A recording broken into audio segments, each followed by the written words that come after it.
안녕하세요. 언니가 읽어줄게 5번째 시간입니다.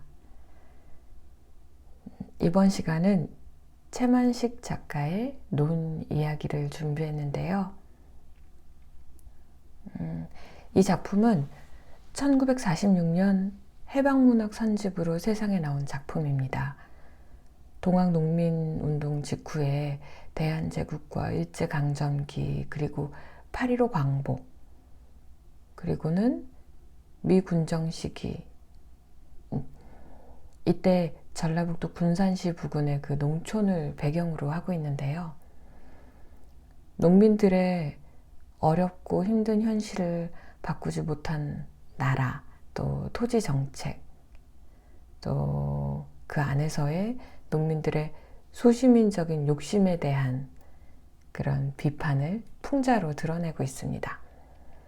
자, 우리는 여기에서 주인공 한생원의 상황을 좀 주의 깊게 볼 수 있을 것 같아요. 한생원이 상황을 인식하고 행동하는 과정과 또 결과에 대해서 자세히 좀 살펴볼 수 있습니다. 아버지가 일구어 놓은 환경, 그리고 시대적으로 계급이라고 할 수 있겠어요. 그런 계급이 적용돼서 계속 빼앗기는 처지에 놓일 수밖에 없는 사회적인 상황, 그리고 그런 상황은 어떻게 역사적인 흐름에 따라서 이어져 온 것이잖아요. 그래서 한 인물이 지금 그 인물이 있는 놓여져 있는 곳, 그 인물의 가까이 가족, 이웃, 또 마을, 더 나아가선 사회, 그리고 그 사회가 있는 그 나라의 상황, 그리고 그들에게 주어진 역사적인, 시간적인 흐름, 이렇게 물질적이고 시간적인 것들이 연결이 되어 있죠. 그래서 이런 범위들이 나라는 한생원이라는 한 사람이 생각하고 또 행동하는 태도, 방식에 영향을 주고 있구나. 그렇게 한생원이 지금이 있도록 가능하도록 했구나 하는 걸 이제 마음에 두고 보시면 더 재미있을 것 같아요. 아마 지금 그렇게 보는 시각이 지금 우리 자신에게도 적용이 될 수 있겠죠. 네. 그래서 아마 최만식 작가는 자신의 이런 소설들, 우리 이 앞 시간에 미스터 방에서도 그 약간 반복적인 큰 틀 느낄 수 있으실 텐데요. 들어보시면 이 소설들을 통해서 아마도 모르는 바 아니지만 그럼에도 불구하고 우린 무엇이어야 했을까라고 질문을 하고 있는 게 아닌가라는 생각이 듭니다. 자, 이 소설의 그 줄거리를 짧게 드리면요. 주인공 한생원의 아버지가 열심히 일을 해서 돈을 모아서 13마지기 그리고 7마지의 논을 마련합니다. 아주 부지런한 농민이었어요. 그런데 어느 날 고을의 수령에게 동학농민운동에 가담했다는 누명을 쓰고 붙들려 가게 됩니다. 결국 거기서 빠져나오기 위해서 논 13마지기를 강제로 빼앗기게 되는데요. 이후에 힘들게 겨우겨우 생활을 이어가다가, 근데 또 이런 생활에서 한생원은 노름도 하고 술도 마십니다. 그러면서 빚을 지게 되는 거죠. 그 상황에서 나름대로 해결책을 내는데요. 일본인 요기카와가 땅을 비싸게 산다는 소문을 듣게 되는 거예요. 그래서 생각하는 거죠. 아, 그 일본인에게 남은 7마지의 논을 비싸게 팔고 그 돈으로 빚을 갚고 남은 돈으로 다시 다른 논을 사자. 이런 계획을 세우는 거예요. 그렇지만 논의 값이 올라버립니다. 그래서 그의 계획은 실패로 돌아가는 거예요. 광복을 맞이하게 되면서 아, 됐다. 그 일본인들이 모두 떠났으니 이제 그 논은 당연히 나한테 오겠구나 라고 기뻐합니다. 네, 근데 어떻게 될까요? 그가 그 요시카와에게 팔았던 논은 다른 사람이 가져가게 됩니다. 한생원은 이장에게 항의를 해보는데요. 별 소득이 없자 나라를 원망하게 됩니다. 자, 이제 소설 전문을 읽어드릴게요. 논 이야기. 일인들이 토지와 그 밖의 재산을 죄다 그대로 내어놓고 보따리 하나에 몸만 쫓기어 가게 되었다는 이야기를 들은 한생원은 어깨가 우쭐하였다. 거보시오 송생원, 인전들 내 생각 나시지? 한생원은 허연 텁석부리에 묻힌 쪼글쪼글한 얼굴이 위아래 5대밖에 안 남은 누런 이빨과 함께 흐물흐물 웃는다. 그러면 그렇지. 글쎄 놈들이 제 아무리 영악하기로서니 논에다 내 기퉁이 말뚝박구섬 인도빼기처럼 어여차 어여차 땅을 떠가지고 갈 재주가 있을 이치가 있나요? 한생원은 참으로 일본이 항복을 하였고 조선은 독립이 되었다는 그날 8월 15일적보다도 신이 나는 소식이었다. 자기가 한 말이 꿈결같이도 이렇게 와 들어맞다니. 그러고 자기가 한 말대로 자기가 일인에게 팔아넘긴 땅이 꿈결같이도 도로 자기의 것이 되게 되었으니 이런 세상에 신기하고 희한할 도리라고는 없었다. 조선이 독립이 되었다는 8월 15일 그때는 한생원이 선법 만세를 부르고 싶은 생각이 나지 않았어도 이번에는 저절로 만세 소리가 나와지려고 하였다. 8월 15일적에 마을에서는 젊은 사람들이 설도를 하여 태극기를 만들고 닭을 추렴하고 술을 사고 하여 놓고 조초오리 만세를 불렀다. 한생원은 그 자리에 참내를 하지 아니하였다. 남들이 가서 같이 만세를 부르자고 하였으나 한생원은 조선이 독립이 되었다는 것이 벼랑 반가운 줄을 모르겠었다. 그저 덤덤할 뿐이었었다. 물론 일본이 항복을 하였으니 전쟁은 끝이 난 것이요.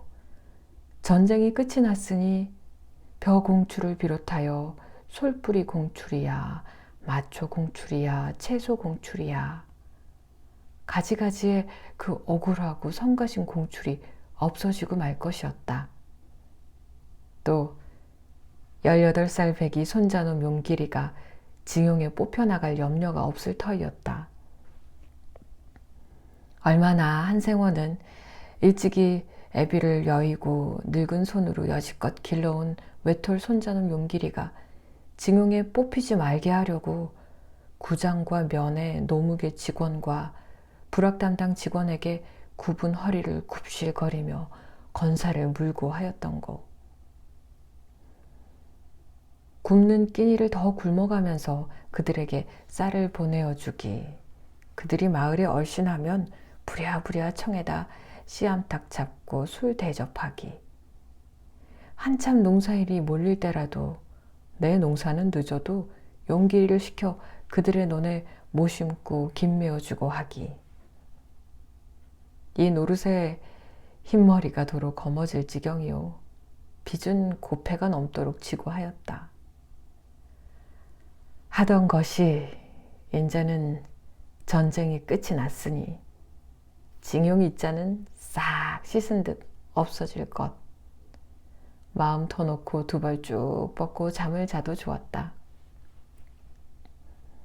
이런 일을 생각하면 한생원도 미상불 다행스럽지 아니한 것은 아니었다. 그러나 오직 그뿐이었다. 독립? 신통할 것이 없었다. 독립이 되기로써니 가난뱅이 농투산이가 벼랑간 나으리 주사될니 만무하였다. 가난뱅이 농투산이가 남의 세토 얻어 비지땀 흘려가면서 1년 농사지어 절반도 넘는 도지를 물고 나머지로 굶으며 먹으며 언명이나 하여 가기는 독립이 되거나 말거나 매양 일반일터였다. 공출이야 징용이야 하여서 살기가 덜 어려워지는 전쟁이 나면서부터였다. 전쟁이 나기 전에는 1년 농사지어 작정한 도지를 실수 않고 물면 모자라나 아무 시비와 성가심 없이 내것 삼아놓고 먹을 수가 있었다. 징용도 전쟁이 나기 전에는 없던 풍토이었다. 마음 놓고 일을 하였고 그것으로서 그만이었지 달리 근심 걱정될 것이 없었다. 전쟁 사품에 생겨난 공출이니 징용이니 하는 것이 전쟁이 끝이 남으로써 없어진 다음에야 독립이 되기 전 일본 정치 밑에서도 남의 세트 얻어 도지 물고 나머지나 천신하는 가난뱅이 농투산이 독립이 되어서도 보나마나 남의 세트 얻어 도지 물고 나머지나 천신하는 가난뱅이 농투산이에서 벗어날 것이 없어진데 한갓 전쟁이 끝나서 공출과 징용이 없어질 것이 다행일 따름이지 독립이 되었다고 만세를 부르고 날뛰고 할 흥이 한생원에게는 나는 것이 없었다. 일인에게 빼앗겼던 나라를 도로 찾고 그래서 우리도 다시 나라가 있게 되었다는 이 잔주도 역시 한생원에게는 식부두음한 것이었다. 한생원은 나라를 도로 찾았다는 것은 구한국 시절로 다시 돌아가는 것으로 밖에는 달리 생각할 수가 없었다. 한생원네는 한생원의 아버지의 부지런함으로 장만한 10서마지기와 7마지기에 2자리 논이 있었다. 선대의 유업도 아니요 공문서 땅을 거저 주운 것도 아니요 뻐젓이 값을 내고 산 것이었다.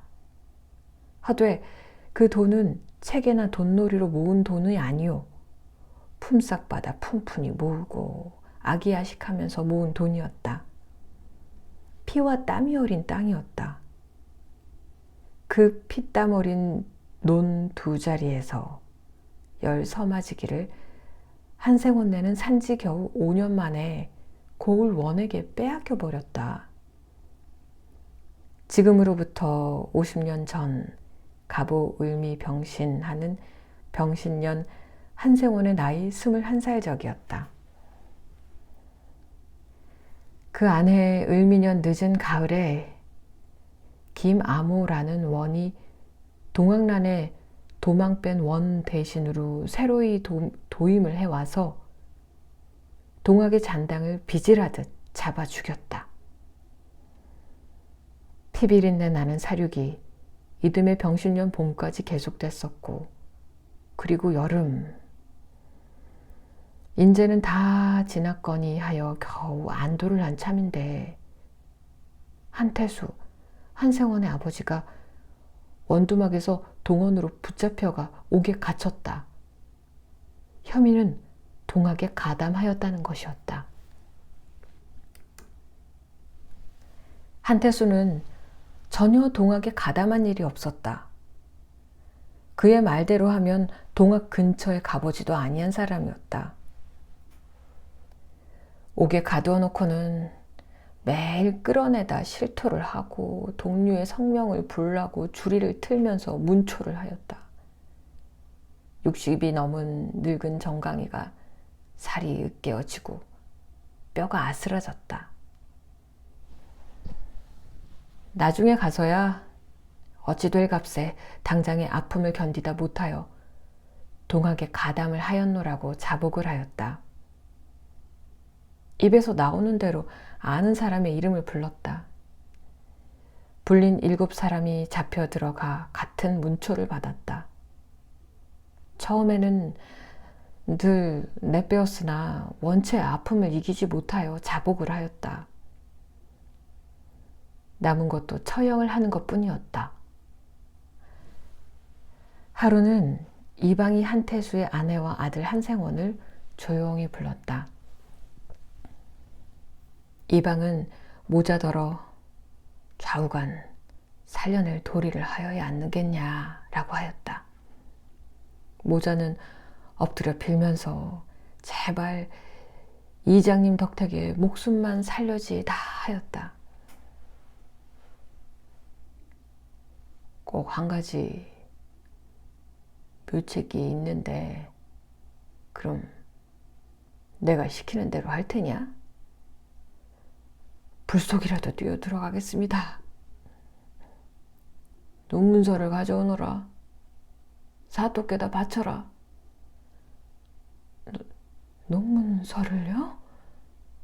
아까우냐?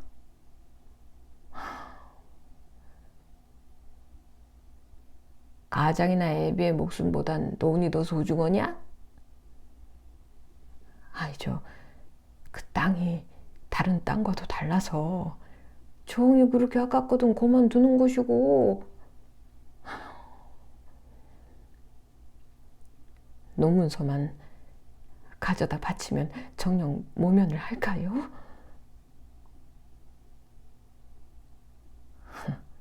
아니들 노릇을 시킬까? 그럼 이 길로 나가서 가지고 오겠습니다. 밤에 조용히 내어오도록 하여라. 나도 와서 있을 테니. 그리고 내 논이 2자리가 있겠다. 예. 10소맞이기와 7맞이기? 예. 그 10소맞이기를 가지고 오너라. 10소맞이기를요? 아까우냐? 아깝거들랑 그만두려무나. 그걸 바치고 나면 소인네는 논 겨우 7맞이기 가지고 수당 권솔에 살아갈 방도가. 당장 가장이나 애비의 목숨을 어디로 갔든지. 응?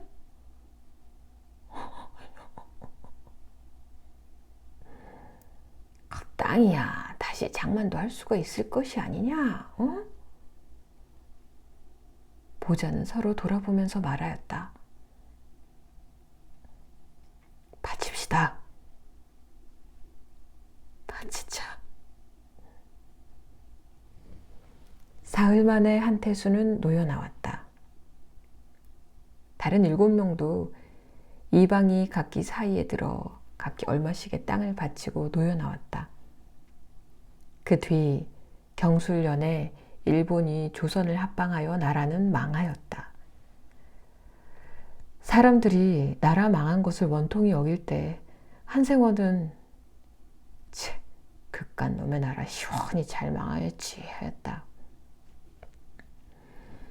한생원 같은 사람으로는 나라란 백성에게 고통이지 하나도 고마울 것이 아니었다. 또 꼭 있어야 할 요긴한 것도 아니었다.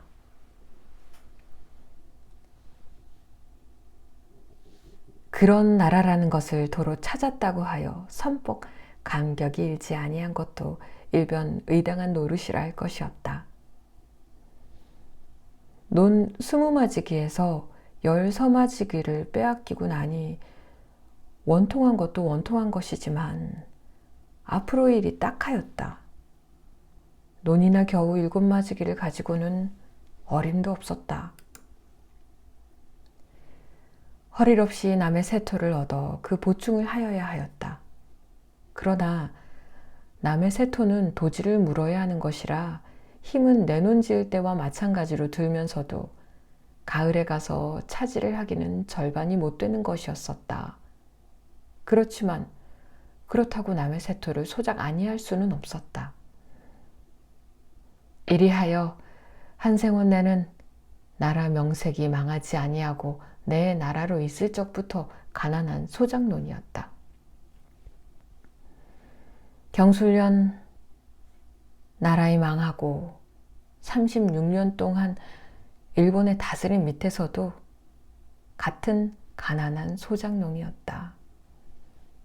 그리고 속담에 남의 불에 개잡기로 남의 덕에 나라를 도로 찾기는 하였다지만 한국 말년의 나라만을 여겨 그 나라가 오죽할 리 없고 여전히 남의 세토나 지어먹는 가난한 소작농이기는 일반일 것이라고 한생원은 생각하였던 것이었었다.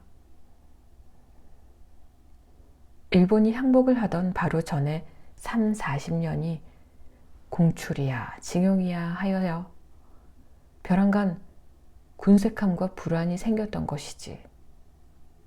그 밖에는 나라가 망하여 없어지고서 일본의 속국 백성으로 사는 것이 경술련 이전 나라가 있어가지고 조선의 백성으로 살 적보다 벼랑 못할 것이 한생원에게는 없었다. 여전히 난의 세토를 지어 절반 이상이나 도지를 물고 그 남자를 천신하는 가난한 소작농이요. 순사나 일인이나 면서기들의 교만과 압박이 원이나 아전이나 토반들의 교만과 압박보다 못할 것도 없거니와 더할 것도 없었다. 독립이 된 이 앞으로도 그것이 천지개벽이 아닌 이상 가난한 농투산이가 느닷없이 부자 장사 될 이치가 없는 것이요.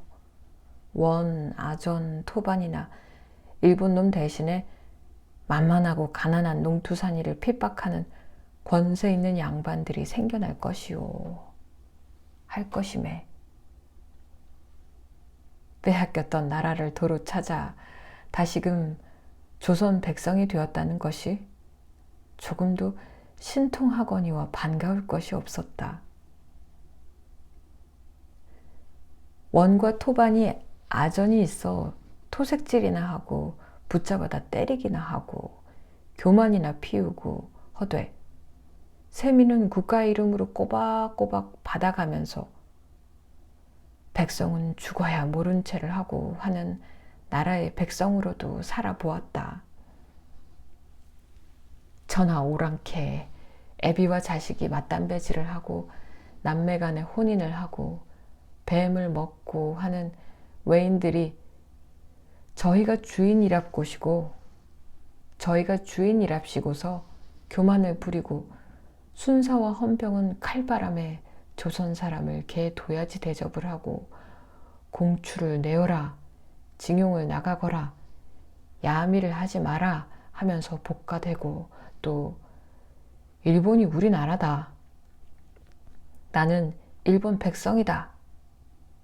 이런 도무지 그럴 마음이 우러나지 않는 억지 춘향이 노릇을 시키고 하는 나라의 백성으로도 살아보았다.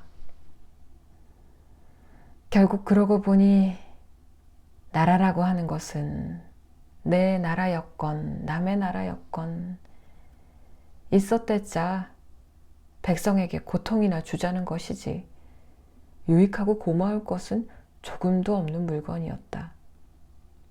따라서 앞으로도 새 나라는 말고 더할 것이라도 있어서 욕이 날 것도 없어서 아쉬울 것도 없을 것이었었다.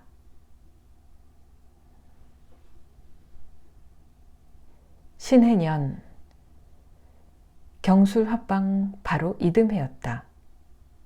한생헌 때는 젊은 한덕문. 그는 빼앗기고 남은 논 7마지기를 불가불 팔아야 할 형편에 이르렀다. 7, 8명이나 되는 권솔인데 내 논 7마지기에다 남의 논 몇 마지기를 소작하여 가지고는 여간한 규모와 악식이 아니고서는 도저히 현상 유지를 하기가 어려웠다. 한동무는 그 부친과는 달라 살림 규모가 없었다. 사람이 좀 허황하고 해픈 편이었다. 부친 한태수가 죽고 대신 당가산을 한 지 불과 5, 6년에 한동무는 힘에 넘치는 빚을 지었다. 이 빚은 단순히 살림에 보태느라고만 진 빚이 아니었다.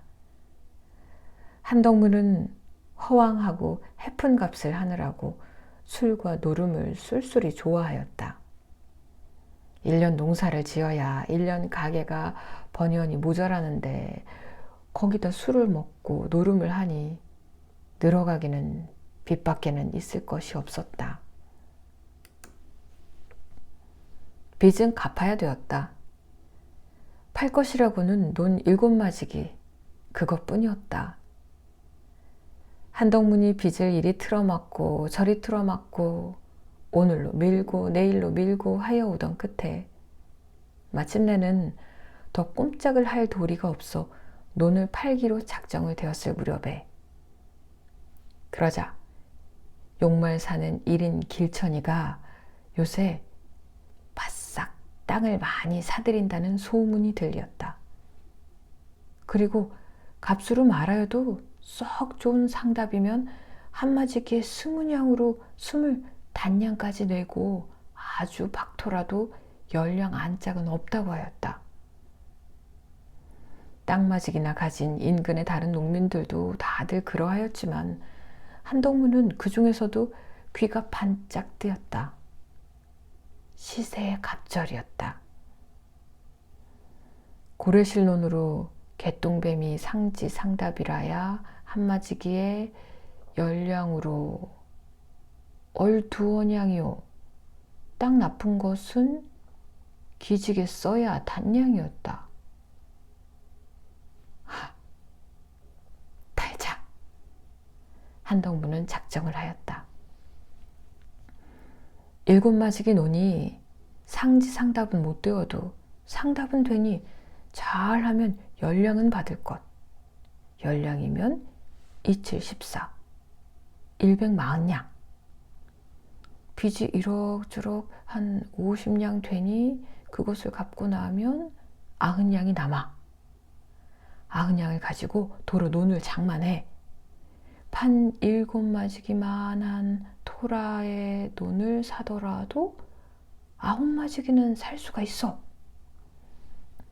결국 논 한 번 팔고 사고 하는 오름에 빚 50냥 거저 갚고도 논은 2마지기가 늘어 9마지기가 생기는 판이 아니냐. 이런 어수룩한 노름을 아니하절 며리가 없는 것이었었다. 양칠은 이미 다 없는 때요. 한동문 그가 대주였으므로 혼자서 일을 결단하여도 간섭을 받을 일은 없었었다. 고구머리를 어느 날 한동문은 맨발 집신 풀 상투에 삿가 쓰고 곰방대 물고 마을에서 심리상거에 용말 출입을 나갔다. 1인 길천이가 적실히 그렇게 후한 값으로 논을 사는지 진가를 알아보자 함이었다. 금강 어구의 한국 군산에서 시작되어 동북한방으로 인피읍을 지나 용말로 나온 행길이 용말 동쪽 변두리에서 솜리로 가는 길과 황등장터로 가는 길, 두 갈래 길로 갈리는 그 삿가에 전주집이라는 주모가 업을 하고 있는 주막이 오독하니 홀로 놓여 있었다. 한동무는 전주집과는 생소치 아니한 사이였다. 마당이자 바로 행길인 그 마당 앞에 섰는 한 그루의 실버들이 한창 푸르른 전주집 내 주막. 살진 봄볕이 드리운 마루에 나란히 걸터앉아 세상 물정 이야기, 피차간 살아가는 이야기 훨씬 한담을 하던 끝에 한동문이 지난 말처럼 넌지시 묻는다. 참, 저 1인 길천이가 요새 땅을 많이 산다고? 어이구, 많을 게 아니라 그 녀석이 아마 이 근처 일판을 땅이라고 생긴 거는 깡그리 쓰러지시는 배포인가 본디. 해소문은 아니고문 달리 큰 배포가 있든지, 아니 그렇지 않으면 그 녀석이 상송을 했든지.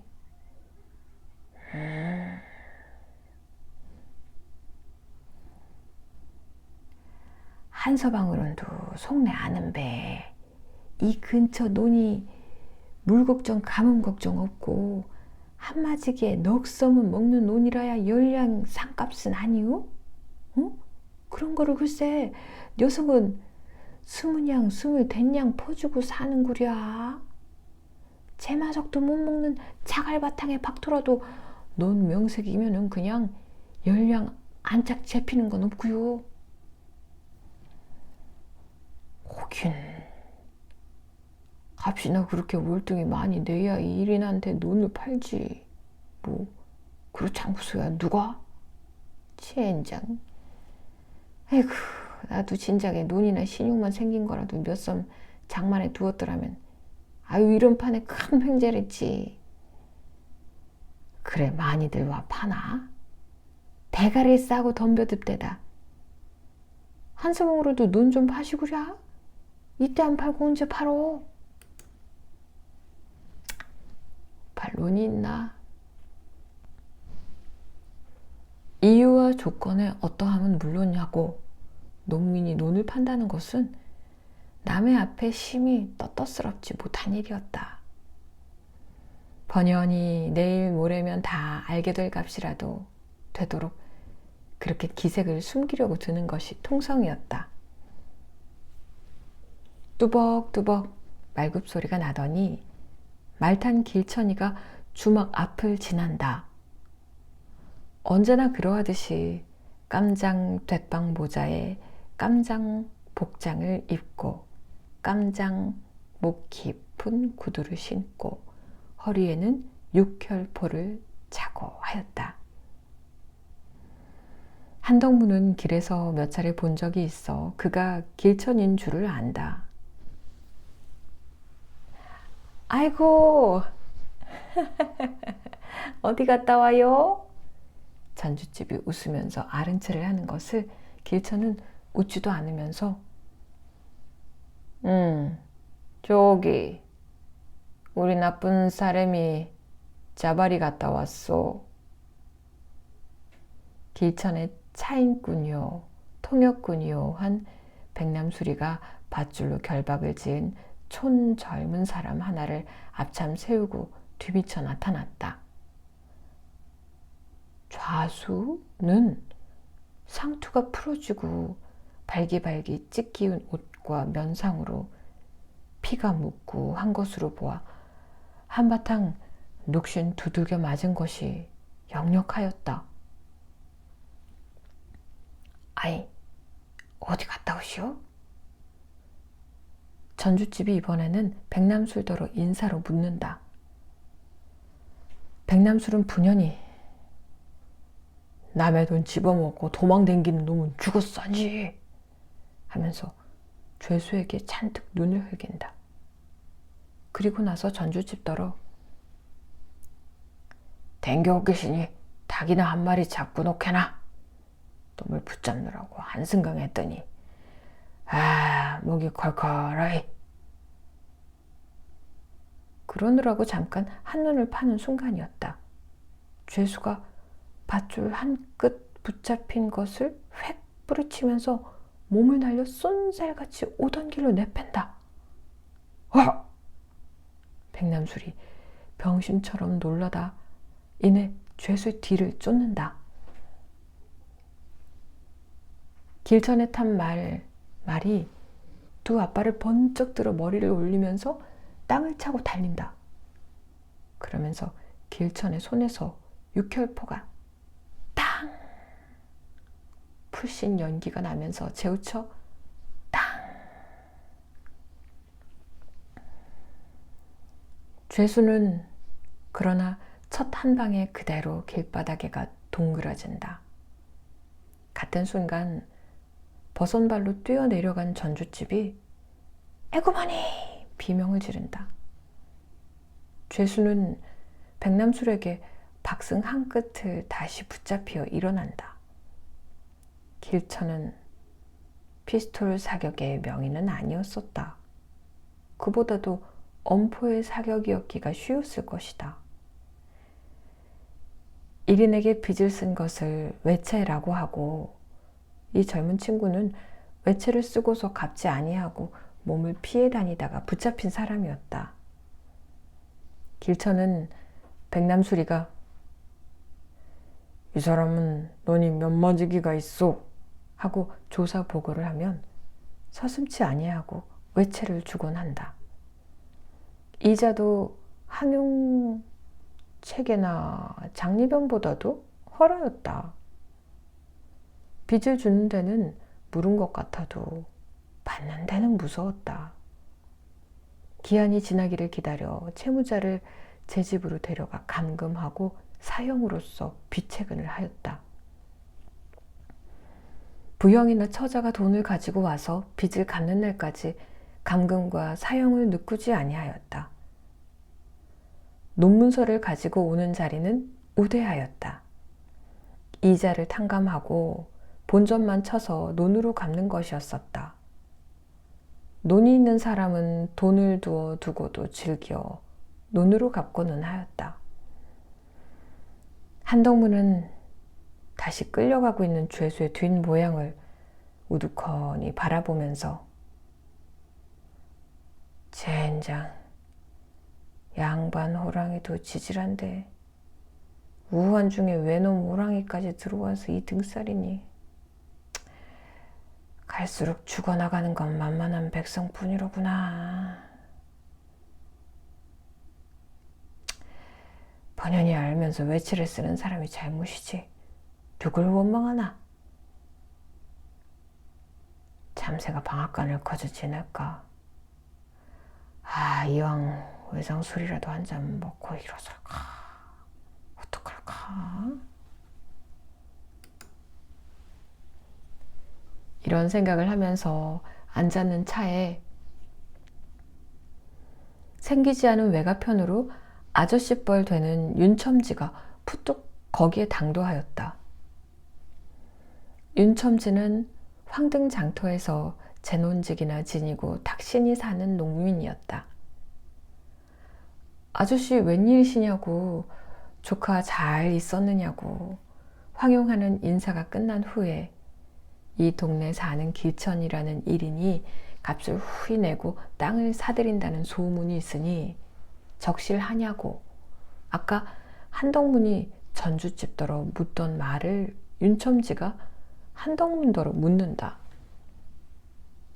그렇단다는 한덕문의 대답에 윤첨지는 으키 생각을 하고 있더니 혼잣말같이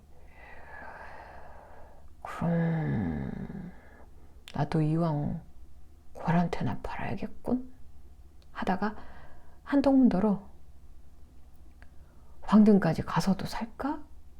예서 20리나 되는데 하고 묻는다.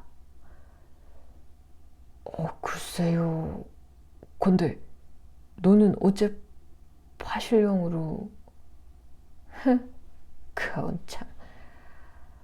저 공주 한바서 무한 목포로 철로가 새로 사는디 그것이 계룡산 앞을 지나 연산 팥거리로 해서 논대 강경으로 나와가지고 황등장터를 지나게 된다는데 그려. 그런데요? 그런데 철로가 난다 치면 그 심리 안짝으로 너는 죄 버리게 된다는 거야. 어째서요? 차가 댕기는 바람에 땅이 울려가지고 뭐를 심어도 뿌리를 제대로 잡지 못하고 해서 뼈가 자라지를 못한다네 그려. 무슨 그럴 리가. 건 조카가 속을 몰라서 하는 소리지. 속을 몰라 하는 소린 것이. 나도 작년 정월에 공주 한밭에 갔다가 그놈 차가 철로 밀을 달리는 걸 구경을 했지만 그 쇠덩이로 만든 집 잿더미 같은 시꺼먼 수레가 찾기를 위로 벼락을 치고 다니는데 땅바닥이 사뭇 움쭉움쭉 하더라니까. 여승지중이여. 그러니 땅이 그렇게 지동하듯 사철 등이 울리니 원체 너네 뭐가 뿌리를 잡을 것이며 자라기를 할 것인가 말이야.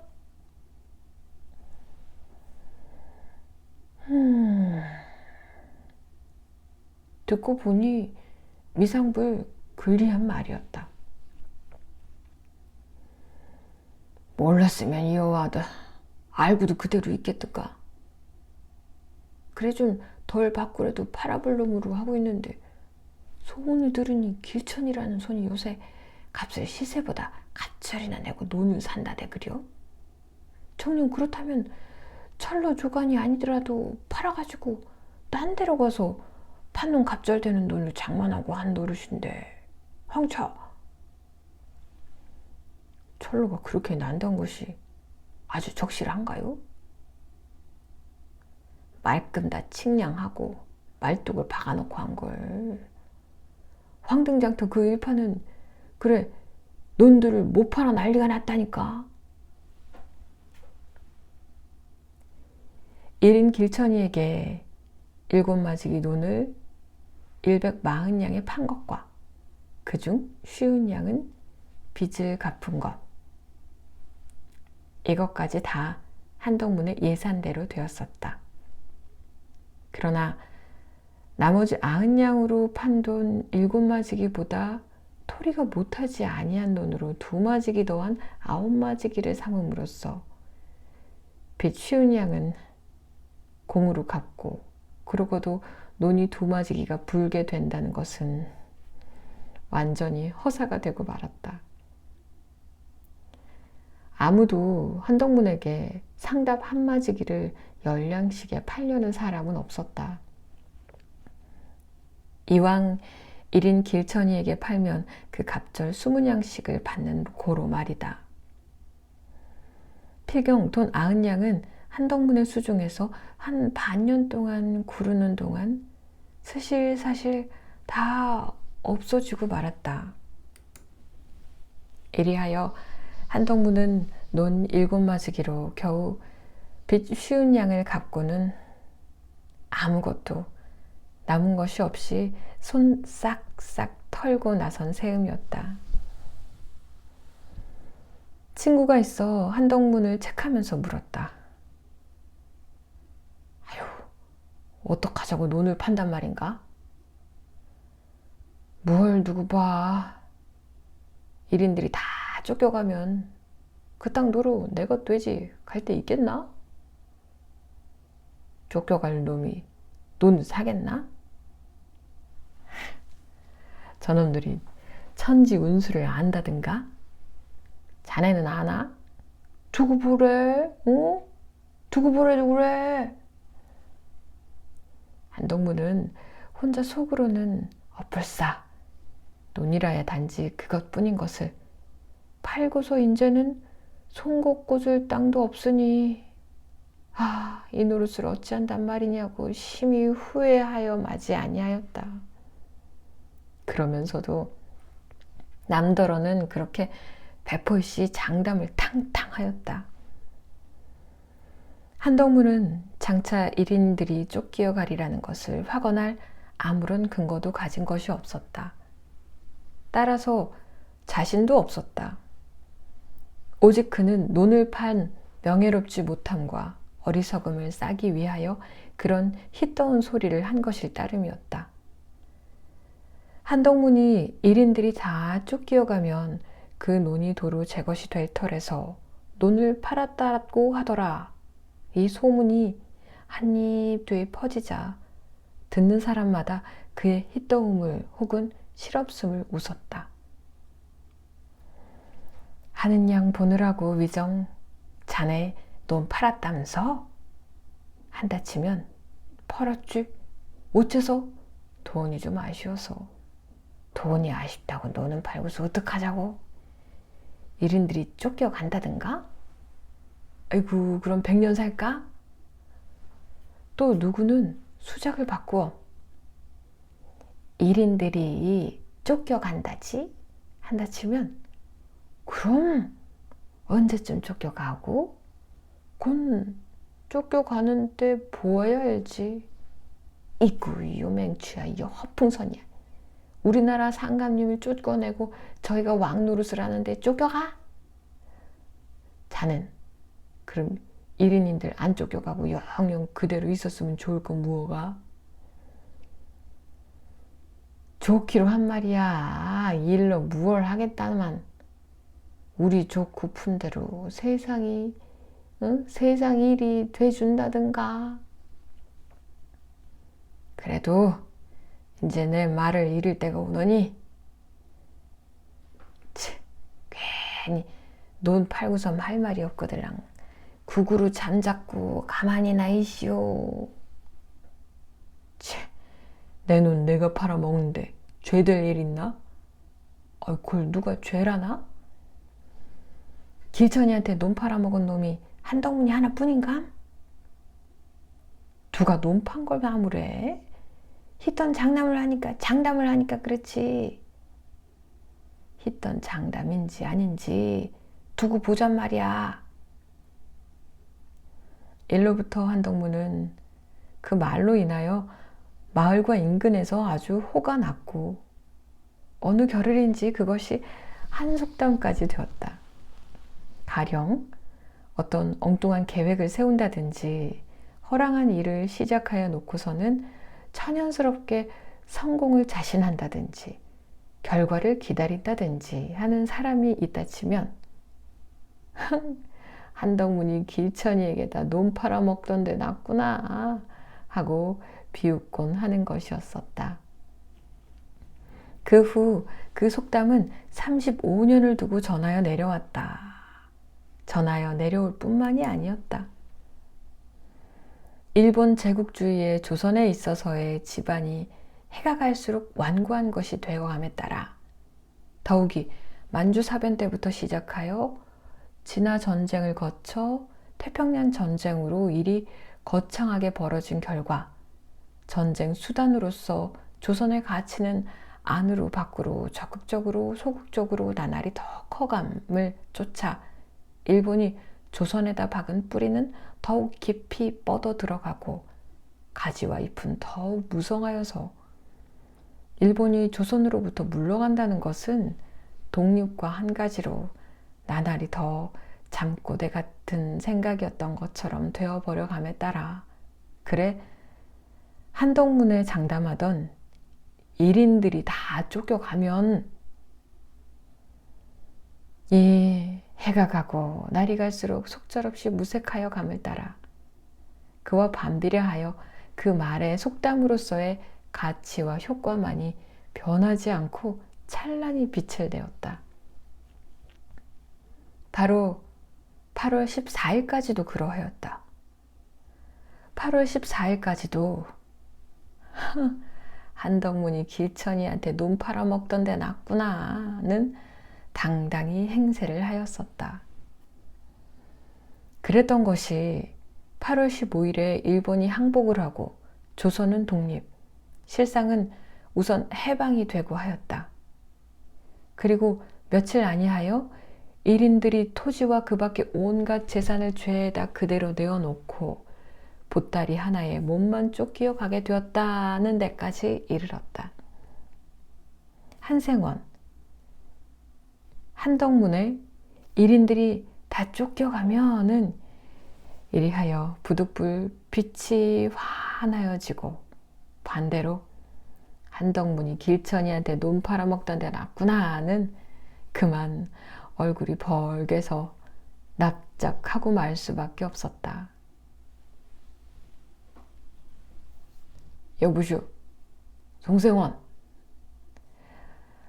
한생원이 허연 탑삭부리에 묻힌 쪼글쪼글한 얼굴이 위아래 5대밖에 안 남은 누런 이빨과 함께 흐물흐물 작고만 웃어지는 웃음을 언제까지고 거두지 못하면서 그러다 벼랑간 송생원의 팔을 잡아 흔들면서 아주 긴하게 우리 독립만세 한번 부르실까? 아이, 남 다 안 부르고 난데 미건 불러서 뭐라고. 송생원은 한생원과 달라 길천이한테 팔아먹은 논도 없으려니와 따라서 일인들이 쫓겨 가더라도 도로 찾을 논도 없었다. 송생원, 저때 마을에서 만세를 부를 제 나가 부르셨던가? 난 그날 허리 아파 꼼짝 못하고 누웠었는걸. 나도 그날 그만 못 불렀어. 아따, 못 불렀으면 못 불렀지. 늙은 것이 만세 좀 많이 불렀기로 귀양살이 보내겠소. 난 그래도 좀 섭섭은 했지요. 그럼 송생원, 우리 술 한잔 자실까? 술이나 한 잔 사주신다면 주막으로 나갑시다. 두 늙은이가 지팡이 짚고 마을에 단 한 집밖에 없는 주막으로 나갔다. 에구머니, 독립도 되고 볼 거야. 영감님들이 술을 다 자시러 오시고 20년이나 여기서 주막을 하느라고 이제는 중늙은이가 된 주모 판세네가 손님을 환영이라기보다 다소 걱정스러워한다. 미리서 외상인 줄이나 알고 술 좀 주게나. 한생원이 그러면서 술청으로 들어가 앉는 것을 송생원도 따라 들어가 앉으며 주모더러 외상 두둑히 드리게 수가 나셨다네. 아이, 독립되는 운덕에 어느 골 원님이나 한 자리 해감시는가? 원님 되는 걸 누가 성가시게. 한생원은 그러다 다시 그 안주가 무어 좀 있나? 안주도 벤벤찮고 술도 막걸리 없고 소주뿐인걸. 노인네들이 소주 잡수고 어떡하시게. 젊었을 적에는 동일술을 사양치 아니하였던 영감들이었었다. 그러나 둘이가 다 내일 모레 70, 더구나 자조자조는 술을 입에 대지 않던 차에 싱겁다고는 하지만 소주를 7, 8잔이나 하였으니 과음일 수밖에 없었다. 송생원은 그대로 술청에 쓰러져 과연 소변을 지리기까지 하였다. 한생원은 송생원보다는 아직 기운이 조금은 좋은 덕에 정신을 놓거나 몸을 가누지 못할 지경은 아니었다. 우리 논을 좀 보러 가야지. 우리 논을. 35해 만에 우리 논을 보러 간단 말이야. 비틀거리면서 한생원은 술청으로부터 나왔다. 주모 판세네가 성화가 나서 아우, 방으로 들어가 누셨다 술 깬다며 가세요. 노인네들 술 들였다고 날 또 욕하게 생겼구먼. 논 보러 가. 논. 길천에게다 판 우리 논. 35해 만에 도로 찾은 우리 일곱마지기 논. 아이, 글쎄, 너는 이대매 보러 가시면 어디로 가요? 날 히던 소리 한다고들 웃었지. 어? 미친놈이라고 웃었지들. 참, 35해 만에 내 말이 들어맞을 줄 누가 알았어? 어? 누가 알았냐고.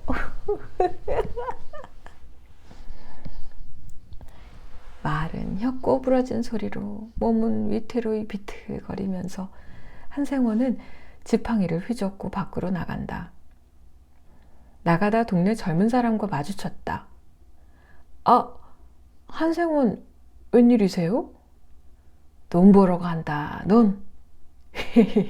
너도 이 녀석 한덕문이 길천이한테 논 팔아먹던 데 났구나.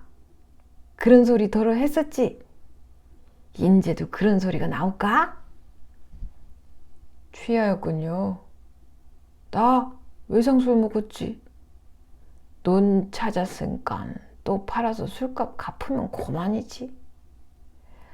아, 그럼 한 30대 만에 또 내가 되겠지? 그렇지만 인전 안 팔아. 안 팔아.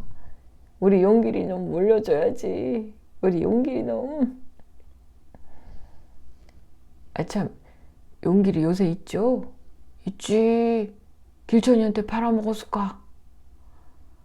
아, 저 읍내 사는 영남이가 산판 하나를 놔서 벌목을 하는데 이 동네 사람들 더러워 남구 비워주고 그 대신 오죽 가져가라고 하니 용길이도 며칠 보내서 땔감이나 좀 장만하시죠.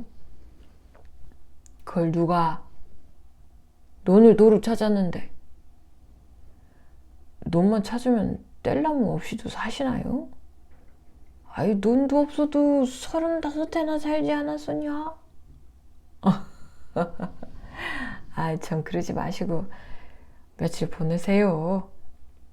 어서서 다 비워버려야 할 텐데 도무지 사람을 못 구해 그러니 절더러 부디 그럭거드럭 서둘러 달라고. 영남이가 여하간 부탁을 해왔어서야죠. 아바로 동네에서 갇혔겠다. 전화르기 수월하고. 어? 요 위에 가재골 있는 길천농장 매가치래요. 뭐야? 한생원은 벼랑간 정신이 번쩍 나하면서 되어든다. 가재골 있는 길천농장 매가치라고? 예. 얘라니. 그 매가치... 가만히 있어. 아니 그 매가치 누이 매가치 길이래? 길천농장 매가치 아니에요? 그 용남이가 일인들이 이번에 거들이 나는 바람에 농장 살림 감독하던 장서방한테 샀대요? 하이 이런 도적놈들, 이런 천하의 불안당 놈들, 지금 그래도 벌목을 하두고 있더라더냐? 오늘부터 시작했다나 본데요? 아, 이런 천하, 날 불안당한 놈들이. 한생원은 천방지축으로 가재골을 향하여 비틀걸음을 친다. 솔은 잘 자라지 않고 개간하여 밭을 만들자 하니 힘이 붙이고 하여 이름만 매가치지 있으나 만화한 매갓 한 자리가 있었다. 한 3,000평 될까 말까. 그다지 크지도 못한 것이었었다. 이 매갓을 한생원은 길천에게다 논을 팔던 이듬해인지 그 이듬해인지 돈은 아쉽고 한판에 또한 어수룩히 비싼 값으로 팔아 넘겼었다. 길천은 그 매갓에다 낙엽송을 심어 30여 년이 지난 지금에 와서 아주 헌다헌 살림이 되었었다. 늙은이의 총기요, 논을 도로 찾게 되었다는 것에만 정신이 팔려 깜빡 매갓 생각은 미처 아직 못하였던 모양이었다. 마침 전신주 감에 쭉쭉 곧은 낙엽송이 총총 들이섰다. 매기에 아까워 보이는 나무였다.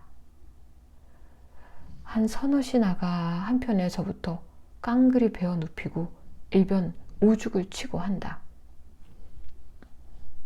이놈! 이 불안당 놈들! 이 매갓 벌목한다는 놈이 어떤 놈이냐? 비틀거리면서 고함을 치고 쫓아오는 한생원을 사람들은 영문을 몰라 일하던 손을 멈추고 뻔히 바라다 보고 섰다. 이놈, 너구나. 한생원은 영남이라는 읍내사람 벌목 주인 앞으로 달려들면서 한 대 갈기듯이 지팡이를 들러맨다. 명색이 읍내사람이라서 촌 농투상리에게 무단히 해거를 당하면서 공수하거나 늙은이 대접을 하려고는 않는다. 아니, 늙은이가 반장을 했나? 왜 그러는 거야? 왜? 이놈인, 너 어째 이 매같이 손을 대느냐? 네 매가리기래. 내 매가치다. 한동문이 매가치다. 이놈아. 허허, 참, 별꼴을 다 보니 괜시리 술잔 들절럭걸랑, 응? 거의 삭히지는 않고서 나에게 먹은 것이 왜 남의 일하는데 와서 행약이야, 행약이. 늙은이 다리 뼈 따고 부러지지 말란 법 있나? 어냐, 이놈 날 죽여라. 나 죽고 나 죽자. 대체 내력을 말을 해요. 뭐 때문에 이 하룬지 내력을 말을 해요. 이 매같이 그 새까진 길전이 것들하고 조선이 독립됐으니까 인전 내주시란 말이오 이놈아. 조선이 독립이 됐는데 어째 길천이 매같이 한덕문이 것이 돼요? 길천인 1인인들은 땅을 죄다 내놓고 가깐 그전 임자가 도를 차지하는 게 옳지 않느냐? 무슨 말이야? 인혁이 이 매같이 전에 길천이한테 다 팔았다. 그랬으니까 1인들이 땅을 다 내놓고 가니까 인혁은 팔았던 땅을 공짜로 도로 차지하겠다. 그래서 그 개같은 소리 인전 앵간치 해두고 어서 없어져 버려요. 난 뻐저씨 길천이 농장 살림 관리인 강태식이한테서 10%는 돈 2,000원 주고서 계약서 받고 샀어요. 강태식은 길천이가 해줄 위임장 가지고 있고 돈 내고 산 사람이 임자지. 저 옛날 돈 받고 팔아먹은 사람이 임자일까? 8.15 직후 낡은 법이 없어지고 새로운 영이 서기 전 혼란할 틈을 타서 일속에 눈이 밝은 무리들이 일본인 농장이나 회사의 관리자와 부동이 되어가지고 1인의 재산을 부당히 처분하여 배를 불린 일이 허다하였다. 이 삼판 사건도 그런 것의 하나였다. 그 뒤 훨씬 지나서 1인의 재산을 조선 사람에게 판다. 이런 소문이 들렸다. 사실이라고 한다면 한생원은 그는 일곱맞이기에 돈을 내고 사지 않고서는 도로 차지할 수가 없을 판이었다.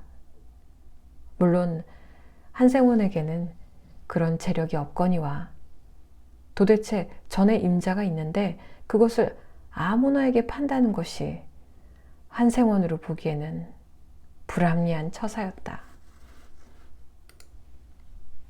한생원은 분이 나서 두 주먹을 쥐고 구장에게로 쫓아갔다.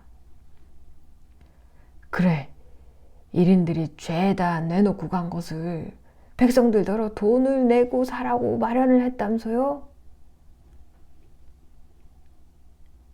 아직 자세히는 모르겠어도 아마 그렇게 되기가 쉬우리라고들 하더군요. 8.15 후에 새로 난 구장의 대답이었다. 그런 놈의 법이 어디 있단 말인가? 그래, 누가 그렇게 마련을 했노? 나라에서 했을 테죠. 나라? 우리 조선, 나라요. 나라가 다 무엇 말라 비틀어진 거야. 나라 명색이 내게 뭘 해준 게 있길래 이번엔 1인이 내놓고 가는 내 땅을 저희가 팔아먹으려고 들어. 그게 나라야? 1인의 재산이 우리 조선 나라 재산이 되는 거야 당연한 일이죠. 당연? 그렇죠. 가만둬두면 저절로 백성의 것이 될 걸 나라 명색은 가만히 앉았다 어디서 툭 튀어나와가지고 그걸 뺏어서 팔아먹어. 그따위 행사가 어디 있다든가. 한생원은 그 논이랑 매가치랑 길천이한테 돈을 받고 파셨으니까 임자로 말하면 길천이지 한생원인가요? 아마 팔았어도 길천이가 내놓고 쫓겨갔으니까 도로 내 것이 돼야 옳지. 무슨 말이오. 그걸 무슨 탁에 나라가 뺏으려고 들어. 한세권한테 뺏는 게 아니라 길천이한테 뺏는 거랍니다. 돌려다 대긴 잘 들어이. 공동묘지 가보게나 핑계 없는 무덤 있든가? 차, 병신년에 원놈 김가가 우리 논 12마지기를 뺏을 때도 핑계는 다 있었더라네. 좌우간 아직 그렇게 지레 염려하실 게 아니라 기다리고 있으면 나라에서 다 옳지 않고 처단을 하겠지요. 이롭네. 난 오늘부터 도로 나라 없는 백성이네. 36년도 나라 없이 살아왔으려난. 아니 글쎄 나라가 있으면 백성한테 뭘 좀 고마운 노릇을 해주어야 백성도 나라를 믿고 나라에다 마음을 붙이고 살지. 독립이 됐다면서 고작 그래 백성이 차지한 땅 뺏어서 팔아먹는 게 나라 명색이야? 그러고는 털고 일어서면서 혼잣말로 독립됐다고 했을 때 만세 안 부르기를 잘했지.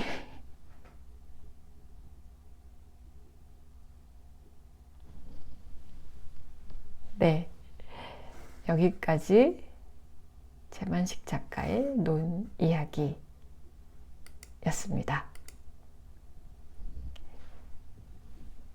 끝까지 들어주신 여러분 감사합니다. 언니가 읽어줄게. 여기서 마치겠습니다.